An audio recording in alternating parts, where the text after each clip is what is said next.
Well, howdy there, friends. Today, we're embarking on a remarkable journey to catch a glimpse of how the cast members from The Color Purple have changed over the years. We'll be revealing their true identities and ages, and you're in for a real treat as we compare their youthful days on the show to the present year of 2023.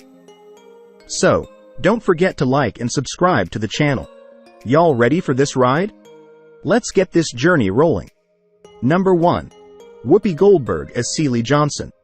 Whoopi Goldberg portrayed Celie, a young woman in Georgia during the early 20th century. The Color Purple marked a significant breakthrough for Whoopi Goldberg in the realm of cinema. Seizing the opportunity, she earned an Academy Award nomination for Best Actress and secured her inaugural Golden Globe win. Subsequently, Goldberg continued to shine in major films, notably in 1990's Ghost, where she clinched an Academy Award for Best Supporting Actress and her second Golden Globe.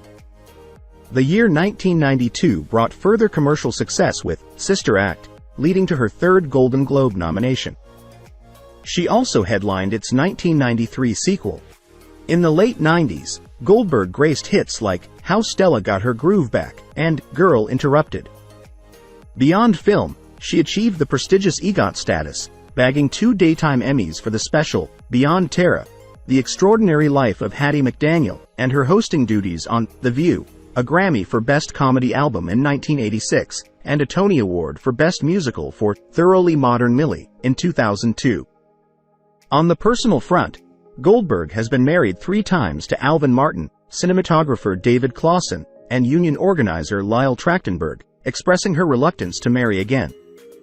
She is the mother of 1 daughter, Alexandria Martine, from her initial marriage, and proudly embraces the roles of grandmother and great-grandmother. Now, my brain got together with the rest of my body. Number 2. Margaret Avery as Shug Avery. No one bats an eye today at the type of vibrant and confident woman embodied by Margaret Avery in The Color Purple. Amidst a cast portraying sadly downtrodden black female characters, Shug's character brought to life by Avery's spirited performance as the sultry blues singer stands out. Despite her initial portrayal as seemingly self-centered and superficial, Shug ultimately becomes the catalyst for Celie's transformation, helping her break free from her shell and recognize her own self-worth. In hindsight, the film's success should have paved the way for numerous opportunities for Avery. Despite earning a well-deserved Best Supporting Actress Oscar nomination, she faced a 2-year hiatus from acting after the release of The Color Purple. Thankfully, Avery chose the path of a seasoned professional and continues to grace screens today. Over the subsequent decades, she has accumulated an impressive array of smaller roles in both TV and movies, including appearances in Tyler Perry's Meet the Browns, 2008, The Bet series, Being Mary Jane, and guest roles on Grey's Anatomy, Better Things, and The Neighborhood. After teaching each day, I'm studying my dance, and on the weekends, I was singing in little clubs around the... Number 3. Danny Glover as Albert. As Celie's oppressive spouse, Mr. met an appropriate demise in The Color Purple. However, Danny Glover, the actor embodying this role, successfully transitioned into a more promising future. Glover's career experienced a significant boost in the late 80s and 90s, courtesy of the Lethal Weapon film series where he played Mel Gibson's companion in the immensely popular buddy cop franchise. Following roles in several well-received films such as Predator 2 Inches, 1990, The Royal Tenenbaums, 2001, Saw, 2004, and Dreamgirls, 2006, Glover eventually shifted towards smaller-scale movies, television series, and documentaries. Simultaneously, he deepened his involvement in civil rights activism, humanitarian initiatives, and political advocacy, both at home and abroad, dedicating time to protests, founding theaters, and participating in committees.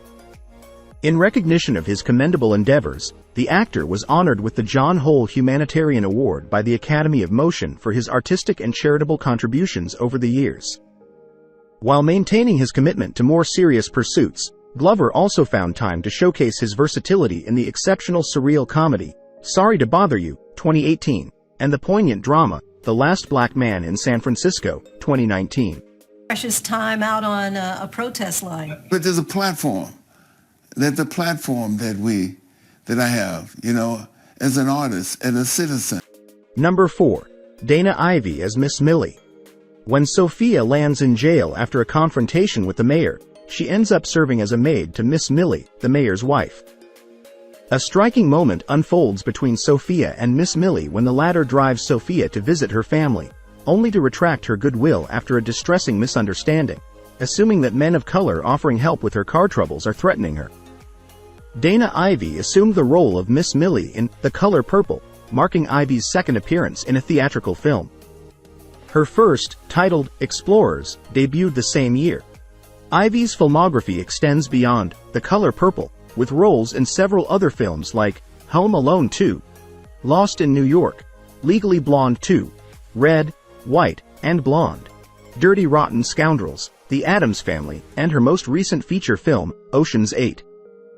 On the television front, she has made appearances in series such as Frasier, Law and Order, and Sex and the City. Really hard. Stage managers work really hard. We deserve to be paid enough to live. It's as simple as that. So. Number 5. Oprah Winfrey as Sophia.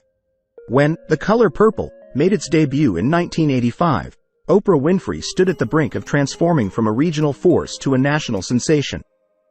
Her syndicated TV show, which would captivate the nation, premiered in September of the subsequent year. Prior to her ascension to the formidable Oprah we know today, she garnered attention for her portrayal of the formidable yet tragic Sophia. A performance that marked her inaugural film role and earned her an Oscar nomination for Best Supporting Actress. Post this success, Winfrey embarked on a trajectory that would establish her as one of the most influential TV talk show hosts, arguably the first TV influencer. Devoted fans of her immensely popular program hung on to her every word and action, turning everything she endorsed into a triumph. Amidst taking on more acting roles and steering her hit show, she ventured into the world of publishing by launching the glossy monthly magazine, O. The Oprah magazine, gracing its cover each month from 2000 to 2020, before transitioning to a digital format. Even after the ceremonious conclusion of her talk show in 2011, Winfrey maintained her reign, conducting high-profile interviews in special programs, contributing to films like Lee Daniels' The Butler, 2013, and Selma, 2014, overseeing projects through her production company, Harpo, a clever inversion of her character's husband's name in The Color Purple, and her own name, founding the Oprah Winfrey Network, ON, and engaging with WW, formerly Weight Watchers. It's safe to say she has conquered realms spanning broadcast and print journalism, marketing, and acting. To be other people's lives, which is only a snapshot of other people's lives, and feeling envy about that. Number 6. Rae Dawn Chong as Squeak. For a stretch during the 1980s, actress Rae Dawn Chong enjoyed a spotlight as a notable figure on the silver screen. The daughter of comedic actor Tommy Chong, yes, of Cheech and Chong fame, she took on roles in various youthful romantic comedies, genre films, and action-packed movies. Recall 1984's Choose Me, 1985's American Flyers, 1985's Commando, and 1986's Soul Man. Building on these diverse experiences, both preceding and following her appearance in The Color Purple as Squeak, aka Mary Agnes, Chong portrayed a timid young woman who discovers her voice and blossoms throughout the inspiring film. Similar to Fishburne, whether by personal preference or circumstantial necessity, her roles exhibited a wide range, spanning from leading roles in experimental art house productions to supporting parts in mainstream populist entertainment. Concurrent with the release of Purple, Chong took on the role of the seductive love interest in Mick Jagger's Just Another Night music video. Later on, she encountered her second husband, C. Thomas Howell, during the filming of Soul Man, and has maintained a consistent presence in both movies and television, recently featuring in Impeachment, American Crime Story, and AMC's Interview with the Vampire TV series. Number 7. Willard E. Pugh as Harpo Johnson. Similar to Celie and Nettie, Sophia endures years of mistreatment from the Johnson family. Married to Albert's son, Harpo, Sophia faces the consequences of Harpo's rough treatment instigated by his father. This abuse leads to the breakdown of their marriage, prompting Sophia to leave with their children, while Harpo eventually takes another wife later in the film. Portrayed by Willard Pugh, Harpo also found success in films such as RoboCop 2 and Air Force One, Post, The Color Purple. Pugh expanded his career to television with appearances in shows like NYPD Blue and Touched by an Angel, along with lending his voice to the Super Mario Bros. Super Show. However, Pugh's screen presence has become less frequent over the years. His last film role was in McTaggart's Fortune in 2014, and his most recent television appearance was in the TV movie Da Bottoms in 2021. I named to draw students. Wow. And I even went back maybe 5 years ago. They had some reunion or something. And Shirley LaFleur, who was the black student. Number 8. Dayretta Jackson as young Celie Harris. Celie Harris' formative years are stained by heartbreak, enduring the early loss of her 2 children and being wedded off to Albert by her father. While Akosua Busha adeptly portrayed both the young and older Nettie, the role of young Celie belonged to Dayretta Jackson. Post, The Color Purple, Jackson's cinematic repertoire lacks major productions, with her notable appearance being a minor role in Whoopi Goldberg's Sister Act. In a candid interview with Pop viewers, Jackson revealed the personal turmoil she faced experiencing sexual assault shortly after her portrayal of Celie, an ordeal that resonated deeply given the parallels with her character's journey. Despite mentioning ongoing film projects, Jackson has predominantly directed her energy towards Black Silk, her beauty brand encompassing hair and skincare products. Number 9. Leonard Jackson as Pa Harris.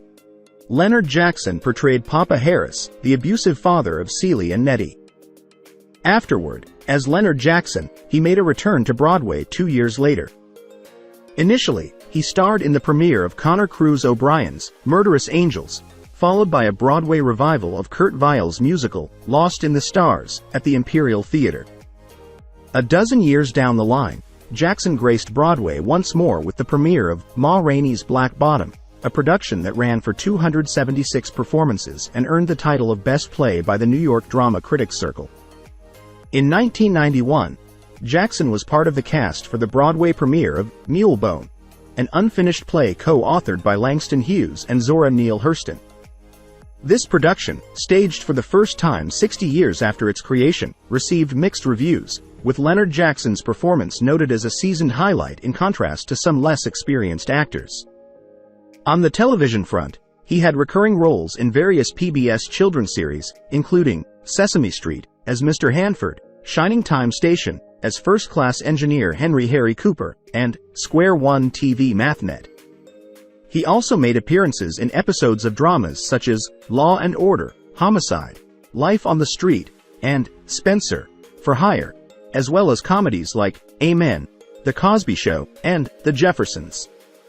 His made-for-television film credits include Separate but Equal, 1991, and the 1983 adaptation of Sidney Sheldon's novel, Rage of Angels. On December 22, 2013, Leonard Jackson passed away in Manhattan, New York at the age of 85 due to Alzheimer's disease. He was survived by his wife, Ada Jackson. Number 10. Akosua Busha as Nettie Harris. Nettie's poignant dash alongside the train in The Color Purple remains an indelible, emotionally charged scene, showcasing Celie's determined, intelligent, younger sister, portrayed by Akosua Busha in a pivotal moment. With a father who once held Ghana's prime ministerial role, Busha had ventured into television, securing minor roles in series like Knight Rider and The Fall Guy, before landing the breakthrough character of Nettie. Following The Color Purple, Busha continued her journey in the film industry, appearing in works such as 1986's Native Son, alongside Oprah once more, and John Singleton's 1997 movie, Rosewood. Her marriage to Singleton in 1996 led to the birth of their daughter Hadar, though the couple parted ways the following year. Choosing to prioritize motherhood, Busha took a hiatus from film until 2003, when she starred in the war drama, Tears of the Sun, focusing primarily on raising her child. In the subsequent years, Busha shifted her focus from acting to writing, contributing to works like The Seasons of Bino Blackbird, a novel, co-authoring the screenplay for the 1998 movie, Beloved, and co-writing a song on Stevie Wonder's 2005 album. She also directed a documentary about her late father's life. Busha marked her return to the stage in 2016, performing in both off-Broadway and Broadway productions of Danai Gurira's play, Eclipsed, alongside Lupita Nyong'o, earning an Obie Award for her performance. Wait. Describe that again. I don't know Oprah will ever been described like that again. And she's the character in the movie. Number 11. Adolph Caesar as Old Mr. Johnson. One striking scene in The Color Purple unfolds as Albert converses with his father, Old Mr. Johnson, while Celie discreetly spits in his water. Adolph Caesar, the actor portraying Old Mr., passed away from a heart attack in 1986 while working on the set of the film, Tough Guys. His role was subsequently filled by Eli Wallach. Caesar's demise occurred shortly after the release of The Color Purple, and his final cinematic appearance was in the Harold Ramis comedy, Club Paradise. Prior to his passing, Caesar achieved recognition for his portrayal of Sergeant Vernon C. Waters in the play, A Soldier's Play, later adapted into the 1984 film, A Soldier's Story. Reprising his role as Waters in the movie, Caesar earned an Academy Award nomination for his compelling performance. Caesar also undertook minor roles in television productions such as General Hospital and The Twilight Zone. His last television contribution was a voice role in the animated series Silver Hawks. Number 12. Bennett Galore marked his initial film role as Grady. While well regarded as an actor, his current acclaim stems more from endeavors beyond film and television. In 1994, Galore co-established the Robe Theater Company alongside fellow actor Danny Glover, dedicated to showcasing art reflecting the Black experience. Notably, esteemed Black actors like Blair Underwood, Harry Lennox, and Delroy Lindo serve on the board of advisors. Galore himself takes on the role of the company's artistic director. Throughout the 1990s, he featured in various television shows, including My So-Called Life, Dynasty, The Young and the Restless, Charmed, Midnight Blue, and Beverly Hills, 90210. His last on-screen appearance was in 2014, appearing in a single episode of The Swain is one of the lesser-known characters who aids Harpo in establishing his club, providing a venue for Shug's performances. Portrayed by Lawrence Fishburne, who nowadays is predominantly recognized for his iconic roles as Morpheus in the Matrix series and Furious in Boys in the Hood. Certainly, Fishburne has left an indelible mark in the entertainment industry with his diverse roles. He's been notable as Othello in the titular role, Perry White in DC Extended Universe movies like Man of Steel, and as the Bowery King in the John Wick film series. His presence on television was equally impactful, playing Dr. Raymond Langston across several chapters of the CSI franchise and embodying Jack Crawford in the Hannibal TV series. Presently, audiences can catch Fishburne in the role of Pops in the ABC comedy Black-ish, and as General Barrett Fassis in the Peacock series MacGruber. Carl Anderson took on the role of Reverend Samuel, the adopted father of Adam and Olivia. He was well recognized for his portrayal of Judas in the pre-Broadway touring company's rendition of Jesus Christ Superstar. While initially an understudy for the 1971 Broadway production of the musical, he later assumed the role when the lead, Ben Vereen, fell ill, performing in both New York and Los Angeles to critical acclaim. In 2002, Anderson revisited his portrayal of Judas in a national tour of Jesus Christ Superstar, featuring Sebastian Bach as Jesus. Despite Bach receiving mixed reviews, Anderson's performance continued to earn praise. Tragedy struck the tour in 2003 when Bach departed due to a disagreement with the director and was replaced by Broadway actor Eric Coons. Anderson remained with the tour for several more months but had to leave due to a leukemia diagnosis. The tour eventually concluded a year after Anderson's passing. In 1992, Anderson married Veronica Porch, the former spouse of boxing legend Muhammad Ali. In 2003, while participating in the National Superstar Tour that had commenced the previous year, he was diagnosed with leukemia after a minor car accident. This unforeseen discovery led to his battle with the illness, which sadly claimed his life on February 23, 2004, at the age of 58 in Los Angeles. In his memory, the song Nightingale by Leonard Cohen and Anjani was recorded in 2004. Classics, which of course Anna Lacosta is one of. And so this was a good fit for the Roby Theater. As the curtains close on this nostalgic journey through the remarkable cast of The Color Purple from 1985, we witness the profound evolution of these talented individuals. Each member has etched an indelible mark, not only in the iconic film but also in the diverse tapestry of cinema and culture. Their lives and careers post The Color Purple are a testament to resilience, growth, and the enduring power of their artistry. We'll continue to celebrate their past achievements and eagerly look forward to the future chapters of their extraordinary contributions.